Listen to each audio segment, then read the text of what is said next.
Hello, Namaskar. Welcome to my pod, the CAA Show. CAA, as all of you know, is Conversations and Analysis. My name is Juggi Bhasin. To become a subscriber, all you have to do is to press that red button on your screen. Subscription is, of course, completely free. Would also really appreciate if you could like the video and share this video with your friends. All right. So I'm arguing in this podcast that Operation Midnight Hammer, which was carried out by the Americans, a military operation, was inspired. The Americans had taken a leaf out of our very own operation, that is Operation Sindoor. Now, why do I say that? Look at the objectives of both the operation. The primary objective of Operation Sindoor was to send a very powerful message to Pakistan that India would no longer tolerate Pakistani terrorist activities in India. And what was the objective of Operation Midnight Hammer, which was conveyed by the Americans to the Iranians, that America would not tolerate a nuclear armed Iran? That was the primary objective. The objective of both the operations in that sense is very, very similar, to send powerful messages to enemy countries. The objective of Operation Sindoor was not to invade Pakistan. And similarly, the objective of Operation Midnight Hammer was not that America wanted to invade Iran, or for that matter, even wanted to carry out a regime change. Well, if a regime changed in the process, or if the Ayatollah was, deposed, or some other people took assumed power, that was all fine for the Americans, but that really was not the primary objective. The objective really was that America was absolutely dead certain that they would not tolerate a nuclear armed Iran. And therefore, in that sense, the military objectives of both the operation, I'm arguing, were primarily almost the same. And the Americans, I think, I'm going to use that particular word, actually learned quite a bit from our operation as to what we were really trying to do with Operation Sindoor. And they have taken many cues from our particular operations to carry it out in Iran. I'm going to talk broadly now on two aspects. One is the military objectives of the operations, and also the strategic, the geostrategic, or the statecraft objectives of both the operations, what they were designed to be put in use, and what really both countries wanted to achieve, and the similarity which is there in both the operations. In terms of a military operation, the scope of the military objectives in both the operations was clearly defined. In Operation Sindoor, we are very clear that primarily we wanted to give a very tough warning, knock out terrorist bases, eliminate large number of terrorists, so that it would send a powerful message to Pakistan that next time you try this, worse will follow. Let's be very, very clear. We killed about 100 terrorists. This is what the figure which we have given. But Pakistan must be riddled with thousands and thousands of terrorists, which doesn't mean that the terrorist issue has been eliminated. Not at all. But we wanted to convey a very powerful message. Also, at the same time, if you see the American message to Iran, that they use the GBU bombs. They drop the bombs on, as we know, on three sides, that is on Fordo, on Isfahan, and Natanz. And the objectives really was, the Americans are saying that they have completely destroyed the reactors out there, the nuclear program in all the three important areas, and nothing much remains of the nuclear program, but there is a damage assessment exercises are going on, and there are people who are arguing that probably some of the fissile material was already taken away from these reactors and it has been put somewhere else, and some of these reactors might not have been so badly damaged as the initial idea was, that they had been completely wiped out. But that is not the point. The point really is that it is the messaging which is important. It is not so much as you destroy a country or its capabilities, its military capabilities, its atomic capabilities. Now, there are reports which are there that we also have very similarly to what the Americans have done in these three sites. We also have bombed the Kirana Hills nuclear facilities. We have also blocked that particular facility. This, of course, has not been proven. Similarly, there is no proof really right now that how much of the damage has been caused, let's say, in these three sites in Iran. But the objective is very, very clear. Send powerful messages that if you mess around with the established order, if you do not do what we are saying, then hell will follow. That, I think, has been the primary objective. It is not so much that you have taken out completely Pakistan or Iran's nuclear programs, or you have destroyed all the terrorists which are there in Pakistan, or for that matter, you have destroyed all the terrorist proxies which Iran is supposed to, they encourage a lot of these proxies in terms of the Hezbollah and so many of these other paramilitary forces which they encourage, the Houthis also to that extent. But the primary objective really was to send powerful message to these countries. And in that sense, I think the Americans have taken a leaf out of our particular operation, the successful Operation Sindoor, and they have taken many of those cues have been really have been deployed in Operation Midnight Hammer. So the military objective of Operation Midnight Hammer, therefore, is limited to that extent. It is contained. It is not what is the military objective, for instance, which Russia probably might be having on the Ukraine front. That war has been dragging on for 3 long years. It's a battle of attrition.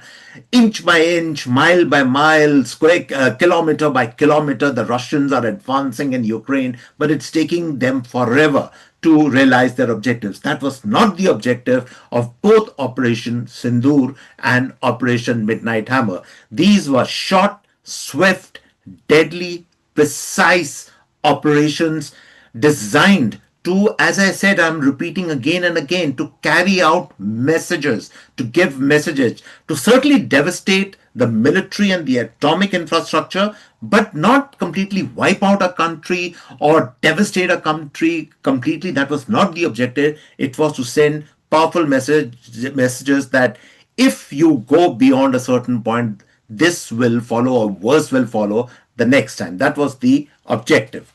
So therefore, in that sense, these are very, very, as I said, decisive, focused operations which were carried out both in Operation Sindoor and Operation Midnight Hammer. Then the important thing to remember, let me speak a couple of more points on the military objectives, and I will come to the geostrategic objectives of both the operations. The idea really was not to get embroiled in a battle of attrition. And who better than America to know this, because America has suffered in a battle of attrition, the most famous, of course, being the Vietnam War, which dragged on for years and years. And certainly the Americans were very, very clear at this time that this was going to be a targeted, precise operation, possibly lasting only a few hours, which not even days actually, where the objectives would be realized, they would be met, they would be carried out. And therefore, the scope of this military operation is completely different from what we have seen earlier. And kudos, I think, to India that we have set the trend. We are actually trend setting in a certain sense with Operation Sindoor, that we told the world woke up to the fact that the Indians have carried out a precise targeted operation lasting for what we are now calling for only for 22 minutes. We devastated Pakistani air bases, 9 to 11 Pakistani air bases, some of them, as reports are coming in, which might even contain the Nuclear Command Authority of Pakistan. All that has been devastated, but in a matter of 22 to 25 minutes, all that was done by the use of BrahMos missiles and so many of our frontline objectives. So again, in military terms, let me make a couple of points before I again come to the geostrategic aspect of it. That what did the Americans really do? Again, as I said, taking a cue from India. The first idea really was to take out the air defenses of Iran, which they did not do. The objective really was, and I think Israel and the United States, they have been working in tandem right from the beginning. What Israel really did was first to degrade completely the air defenses of Iran.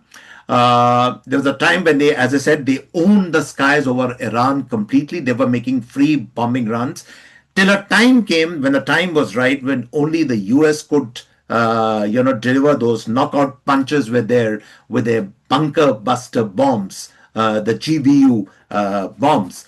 And it's almost like the B-2 bombers which carried these bombs. They could have, as the phrase goes, you could have strolled in along, if you can stroll in the sky. That was something akin to that, where they just came over all these three sites, and they bombed these three sites and realized their objectives. So in military terms, uh, Operation Midnight Hammer had taken a cue from India, where India, if you remember, what we had done was that first we had taken out their air defenses, the Pakistani air defenses. We had completely devastated them. The Pakistani air defenses of Chinese origin, which were completely devastated. And then we had the run of the skies over Pakistan, because Pakistan offensive at that time was completely blinded. And then our BrahMos missiles, then our fighter planes went in and knocked the hell out of all these air bases in Pakistan. And similarly,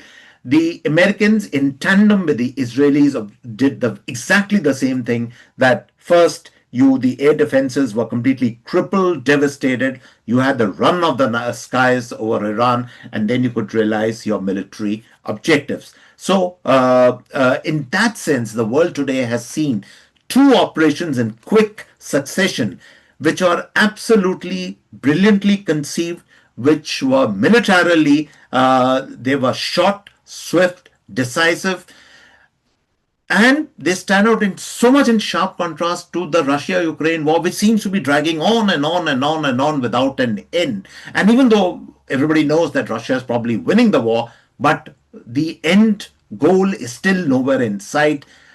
Nobody knows when this war is going to finish. It could last maybe another 2 or 3 years. Who knows? It's going on and on.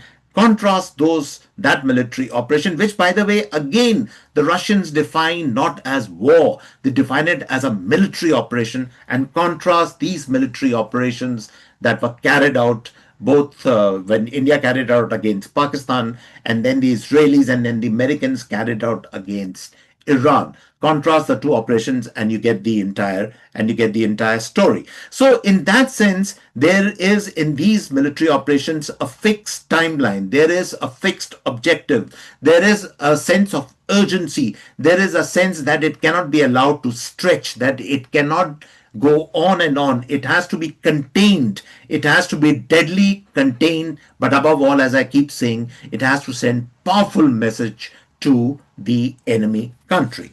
Now, we understand the military objectives and how the Americans have taken a leaf out of our very own Operation Sindoor. But now, let me also explain, and which is even perhaps more important than the military objectives, is the Americans also have taken a leaf out of our geostrategic objectives, which we have realized through Operation Sindoor. The same thing the Americans are realizing now through Operation Midnight Hammer. What was the geostrategic objective? Let's talk about India's objective. Our objective was literally to put Pakistan in its place, to show the true worth of Pakistan. It was, in a sense, to denude, it was, in a sense, to destroy, it was, in a sense, to cripple the Pakistani arrogance, the Pakistani pride which they have. Oh, we have this great military. We have a very powerful air force, which we have F-16s, we have Chinese air defense system. All that was destroyed in a matter of not even days, I would say. In a matter of, as the thing goes, in 22 minutes, literally, we destroyed that. And similarly, the Americans had a similar geostrategic objective, was to destroy the pride of Iran. Then the pride of Iran, of course, was its missile system. The pride of Iran was its nuclear facilities. Was to dent that particular pride, was to show the Iranians that when it comes to the American might, you are nothing in compared to that, which I think they have achieved. It was to browbeat the other nation. We browbeated the Pakistanis, the Americans, the Israelis, browbeated the Iranians. And even though India has very friendly relations with Iran, but at the same time, and it is a very ancient civilization, and we have, as I said, excellent relations with them. But at the same time, you cannot shut your eyes to the reality that there were proxies of Iran which were floating in the entire Middle East, which were causing a lot of problems and troubles for people, carrying on so much of violence. So, in that sense, in the short, decisive, the Israelis and Americans got together to destroy those capabilities completely. But the idea really behind this entire thing was to destroy the self worth, the respect, the sense of pride, the sense of even arrogance, I would say, which some countries have, that, oh, we have this great military pride, to destroy it literally within a matter of hours, not even days, I'm arguing. So that was the primary objective. Then let's come to some other geostrategic objective. The other geostrategic objective was really to make these countries think in psychological terms that what could follow next, if they continue to pursue these activities. A lot of people, for instance, are now arguing in a lot of programs that probably the fissile material was, it was already taken out from these three nuclear facilities in Iran. It has been taken somewhere else, or that the plants have not particularly been knocked out. There have been some damage, but not too much of them. The damage assessment reports are still to come. So that argument is being made. But please understand, the fact is that Iran's standing in the world, its pride has taken a beating, whether you like it or not. A time came when the Israelis had the free run of the skies before the ceasefire. The time came when the B-2 bombers were, as I said, stroll in the park. They could literally come across on the Iranian skies and bombed according to what they had to do. And that's not a pretty sight. That's not a happy thing for a country, because your pride, your self worth, your sense of importance, everything goes out of the window. It goes for a complete toss, which were the objectives, both in the case of Israel and America and the case of India out here. So psychologically, you would destroy the country. And then think about it. Something else has also been achieved. In terms of the damage which you inflict on these countries, there is this tremendous scope for ambiguity. Now, what do I mean by that? For instance, when you launch a ground operation, and a ground operation by its very nature means that you are trying to occupy enemy space, and you do that by in terms of armored columns. You do that in terms of artillery. You do that in terms of infantry. All those things are used. And in that sense, if videographies are being made of the entire operation, then you get a real-time view of the damaged battlefield assessment.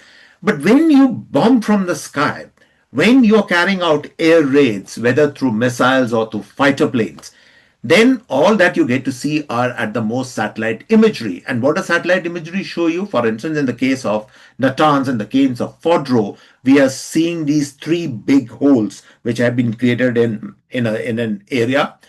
When the satellite images of the air bases in Pakistan were revealed, then you saw that big hole which had appeared in one of the hangars at one of the, I think it was a Noor Khan air base. So that is all you see. But do you get to see close-ups? Do you get to see the inside of that damage? You don't particularly get to see, which the point which therefore I'm making is that there is this room for ambiguity. And therefore, after that, if the American president says, oh no, but we have completely, and I think the word he used was obliterated, the the Iranian nuclear capability. Or if now we are also, some of our, the Indian government not so much has said it, but a lot of, within quotes, sources within the government are saying that more than 12 of their planes were knocked off. The Pakistani AVAX was knocked out. Then so much of damage worth billions of dollars has been done on these air bases. I'm saying then that room for ambiguity is there, because how do you prove how much of damage has been done? Because there are no close-up photographs of all these things, which means that in these short, swift, decisive, time sensitive operations, you get the advantage of carrying out what is called an ambiguous victory, where you can claim, yeah, yeah, we have done this damage. We have done this damage, and how can anybody else prove otherwise? You can't. So yes, you have to believe the aggressor. Now the Americans will carry the day, whether we like it or not. The American story will be, unless you really don't want to believe it, that's a different thing. But the fact is, at the end of the day, in psychological terms, in military terms also, the Americans have won that particular victory. And whether Pakistan might carry out all the fabrication and all the fake videos it wants, but if everybody in the world knows the damage which has been done on Pakistani air bases, and therefore whether we say 12 planes were destroyed in Pakistan or whether it was 120 planes, how do you prove all that? And therefore, the point which I'm making is that these air raids, these military operations, the air warfare actually gives you that tremendous scope for achieving ambiguous victories, psychological victories over your opponents. You can't prove it, and as I say, it's the luck of the draw for the aggressor. The aggressor, in that sense, therefore wins the battle. So that's the other advantage of these short operations. And again, seeing from the way the Indians were so successful with Operation Sindoor, the Americans also wanted, I think they have taken a leaf again out of this particular same playbook, and they have used that in Operation Midnight Hammer. And then, above all, the biggest gain of these short, swift operations, which the American polity, I would say, the people who really matter, the opinion makers, the decision makers in America, they must have watched very closely as the days went by after Operation Sindoor, and they all know that the kind of victory which was and the Prime Minister of India, I think, deserved that particular victory in that particular sense. They all saw that the kind of benefits which came after that, with the whole world, with the entire country rather, rallied to the Prime Minister's call. And therefore, in that sense also, you win over domestic audiences. There might be a lot of doubters and dissenters in your own country who do not share your positivity. But when you carry out a successful operation like this, then even those dissenters, those doubters, those doubting Thomases, all the dissension makers, all the troublemakers, they all fall in line. They have no choice, because it is such a powerful victory which you have achieved. And therefore, internally, you win over a huge base which comes to your side. But even internationally, you're sending a powerful message. India, after Operation Sindhu, sent this very powerful message to the rest of the world that India's time has come. Now, you can see that India is almost like a superpower in terms of its air defense capabilities, in terms of its missile power, in terms of its air offensive capabilities. And the same message has, to that extent, now been delivered by Israel, and above all, by America. And America, just by entering for a few hours in the conflict and by the use of the B-2 bombers, this actually is the story which is going to be remembered in Operation Midnight Hammer. It is not going to be so much of the battle of attrition between Iran and between Israel, which went ding dong, ding dong. Sometimes they were dropping missiles on Tehran, and they were dropping missiles on Haifa or on Tel Aviv. That's not going to be the story you will remember.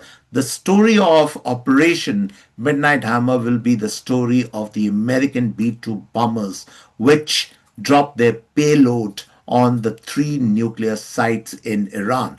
And it does not matter how much damage they've done, because people are barking up the wrong tree. Oh, they haven't done so much of damage. That's not the point at all. They might not have done great damage, but the perception is that their nuclear facilities were bombed. The perception is that nuclear facilities were destroyed. But above all, the powerful message which the Americans have conveyed is that your sense of self-worth is completely has been destroyed. It's not a happy sight for any country, and this is what has happened to Iran. And to that extent also, even though I personally rate the Iranians on a far higher pedestal than the Pakistanis, because the Pakistani, we all know what Pakistan is all about. But the Pakistani, because Pakistan, in fact, has been spinning the opposite narrative by terms of fakery, in terms of, oh, we did this, we did that. The generals have been rushing all over the world to Washington and for lunches and all that, but that doesn't make a difference. The whole world knows that Pakistan has been whipped, literally whipped in Operation Sindoor. That's the point of these short, swift, lethal operation to deliver powerful messages to the enemy that don't try and mess around with us. What we say you'll have to do, otherwise, worse things will follow in the future. And so I come to the end of this particular podcast on the note that yes, I think probably for the first time, the Americans have actually taken a leap from the kind of operation which we have carried out. But it's a great day for us. It's a great day of celebration for us that our operation is making waves. Operation Sindoor is making waves all across the world, and even the Americans actually are taking a leaf, are learning, have taken their cues from our successful Operation Sindoor. And so, on this note, I come to the end of this podcast. I hope you really liked it. You like the show, do subscribe to it. And on this note, it's goodbye and cheers. Till next time.